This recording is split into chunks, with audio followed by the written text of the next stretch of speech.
O ministro da Justiça e Segurança Pública, Flávio Dino, afirmou que as Big Techs das redes sociais foram irresponsáveis com os ataques antidemocráticos que ocorreram no dia 8 de janeiro. Segundo o ministro, há filtros nas redes sociais que poderiam ser aplicados para paralisar as ações que ocorreram na Praça dos Três Poderes.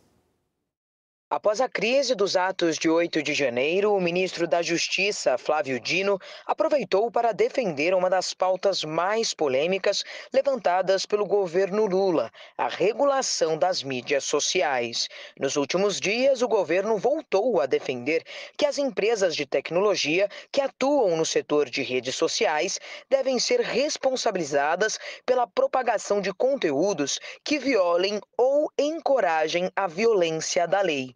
Flávio Dino disse que as chamadas Big Techs nas redes sociais foram irresponsáveis ao permitirem a propagação de convocações para os atos que resultaram nos ataques do início do ano em Brasília, mesmo depois dos atos violentos que ocorreram em dezembro durante a diplomação do presidente Lula. Ele ainda destacou que as empresas que trabalham com isso, de um modo geral, podem se autorregular e elas ainda podem fazer isso quando querem, pois há filtros que podem inibir determinadas ações. De acordo com ele, as redes foram irresponsáveis. O ministro também ressaltou que existem mecanismos pelos quais as Big Techs sabem o que está circulando na internet, induzem, inclusive, a circulação de certos conteúdos. A Polícia Federal resgatou mais de 200 pessoas em trabalho análogo à escravidão no Rio Grande do Sul. Os funcionários são provenientes, em sua maioria, do estado da Bahia. A Polícia Rodoviária Federal resgatou 206 trabalhadores em situação análoga à escravidão em Bento Gonçalves, no Rio Grande do Sul. A corporação afirmou que eles foram flagrados em condições degradantes. Segundo a polícia, o responsável pela empresa que mantinha os trabalhadores nessas condições é Pedro Augusto Santana, de 45 anos, natural de Valente, na Bahia. Ele pagou fiança depois de ser preso e foi solto. A empresa de Pedro oferecia mão de obra para vinícolas da região da Serra Gaúcha. A polícia chegou ao empresário porque 3 trabalhadores conseguiram fugir de um alojamento em que eram mantidos contra a vontade e informaram as irregularidades. Os trabalhadores eram recrutados nos seus estados de origem para trabalhar no Rio Grande do Sul. Ao chegar lá, encontravam uma situação diferente da prometida. As pessoas resgatadas receberam acolhimento no ginásio Darcy Posa, em Bento Gonçalves. As vinícolas Aurora, Cooperativa Garibaldi e Salton, que contrataram serviços da empresa de Pedro, disseram em nota que desconheciam as irregularidades. Segundo o Ministério do Trabalho e Emprego, as empresas também podem ser alvo de responsabilização. O governador do Ceará, Eumano de Freitas, suspendeu a concessão do Parque Jericoacoara, iniciada durante a gestão de Jair Bolsonaro. O governador do Ceará, Eumano de Freitas, do PT, disse que o BNDES suspendeu por 60 dias o edital da concorrência que prevê a concessão do Parque Nacional de Jericoacoara à iniciativa privada. Ele fez o anúncio em seu Twitter após conversar com Aloysio Mercadante, presidente do banco. O governo incluiu o Parque Nacional de Jericoacoara no Programa Nacional de Desestatização em dezembro de 2019, durante a gestão do ex-presidente Bolsonaro. A privatização do parque foi aprovada em dezembro de 2022. A concessão, conforme o documento publicado na época, valeria por 30 anos e seria realizada na modalidade de concorrência. O valor mínimo de outorga havia sido fixado em 750 milhões de reais. Segundo o governador, o lançamento do edital foi feito de forma arbitrária e sem qualquer diálogo técnico com o Estado. Da área total do parque, de 8.850 hectares, Freitas citou que 6.150 hectares pertencem ao governo do Ceará.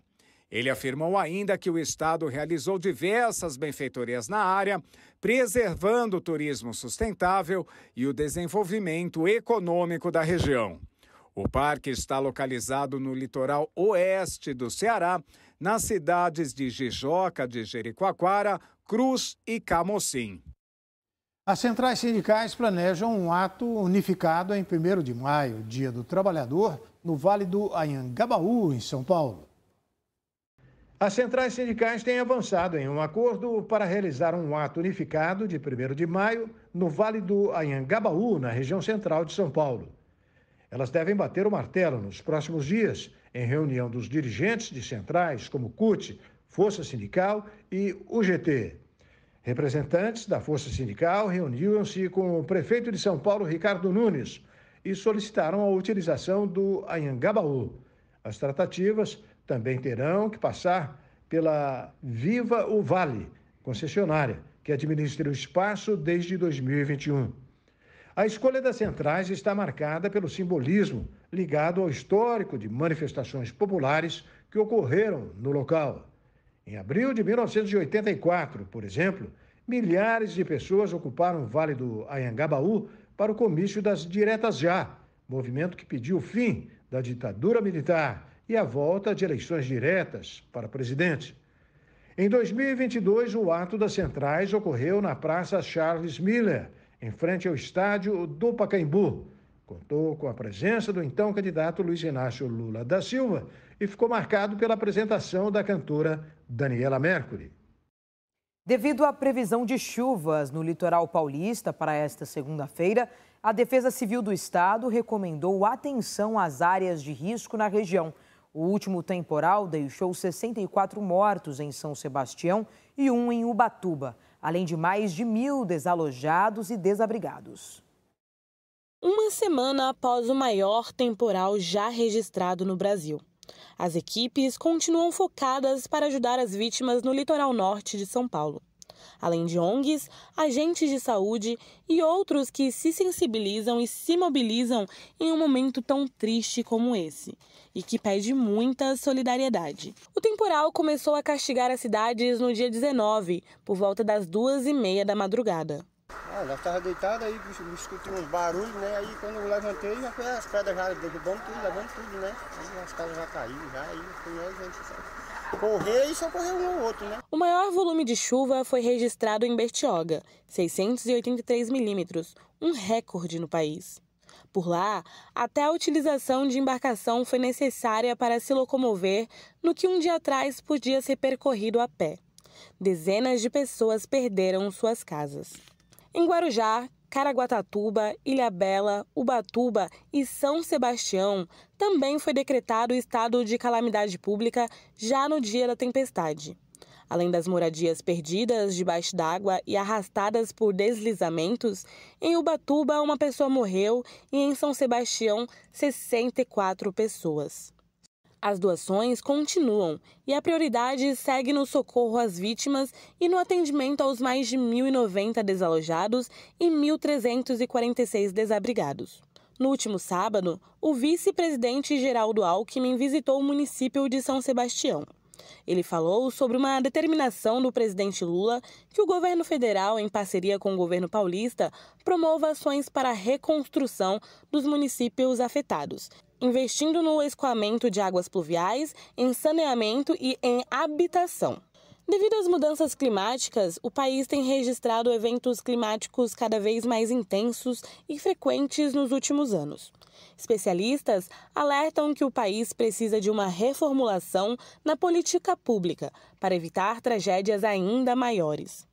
Pelo Twitter, Alckmin disse que será com união, foco nas pessoas e sustentabilidade que as cidades brasileiras se tornarão mais resilientes para lidar com eventos climáticos extremos, prevenindo perdas humanas e materiais. Cerca de 9 milhões de pessoas vivem em área de risco no Brasil, sujeitas a deslizamento e inundações. Acompanhe depois do intervalo. Cidade de São Paulo começa a aplicar vacina bivalente contra a Covid. Missão da SpaceX é cancelada após detecção de novos problemas em aeronave. O RB Notícias volta daqui a pouquinho. Até já.